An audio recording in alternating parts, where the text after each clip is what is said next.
Bonjour, ravi de vous retrouver pour ce nouvel épisode de 3 minutes à méditer. Nous allons parler aujourd'hui de la démarche du rien que. Quand je danse, je danse.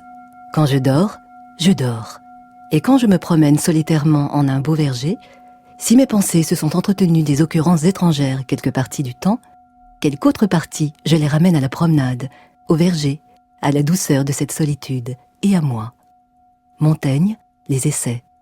De tout temps, les sages, comme Montaigne, comme les maîtres orientaux, ont encouragé la pratique régulière du rien que.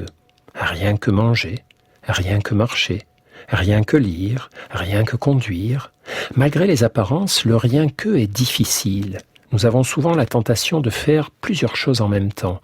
Manger en lisant ou conduire en téléphonant. Du coup, on fait tout en pleine absence et non en pleine conscience. On se fatigue, on commet des erreurs, des oublis.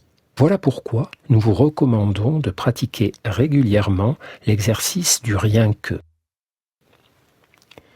D'abord, une question. Pendant que vous écoutez cette chronique, qu'êtes-vous en train de faire d'autre ? Manger ? Ranger ? Faire la vaisselle ? Lire le journal ? Participer vaguement à une conversation ? Ou pire, bidouiller votre téléphone portable ? Si c'est le cas, arrêtez tout. Ne faites plus rien d'autre qu'écouter mes paroles. Prenez le temps de respirer, de percevoir dans quel état est votre corps à cet instant. Le temps de prendre conscience de vous-même et de l'endroit où vous vous trouvez. Pensez à vos journées. Essayez-vous souvent de faire plusieurs choses en même temps ?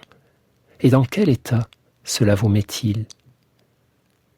Inversement, pensez au moment où vous arrivez à rester présent aux activités en cours. Que ressentez-vous alors ? Continuez de rester centré sur votre respiration, de laisser se mélanger à votre esprit réflexions, souvenirs, images, autour de ces histoires de rien que. Et rappelez-vous ceci, on peut ressentir plusieurs choses en même temps, ressentir comme en ce moment, et son souffle, et son corps, et les sons. Mais on ne peut pas faire plusieurs choses en même temps. On ne peut que les bâcler et se stresser. Notre intérêt n'est pas là, jamais.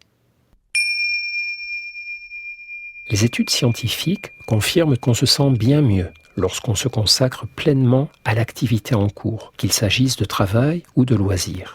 Se rendre pleinement présent à ce que nous faisons accroît notre bien-être, agir dans la dispersion le diminue. Alors, pour la suite de la journée, lâchons un peu le multitâche qui stresse et qui gâche et adoptons plutôt la philosophie du rien que. Rien que faire la vaisselle, rien que sortir la poubelle, rien que vivre, centré, rien que voir combien la vie est belle. À demain et pensez-y, soyez présent à votre vie.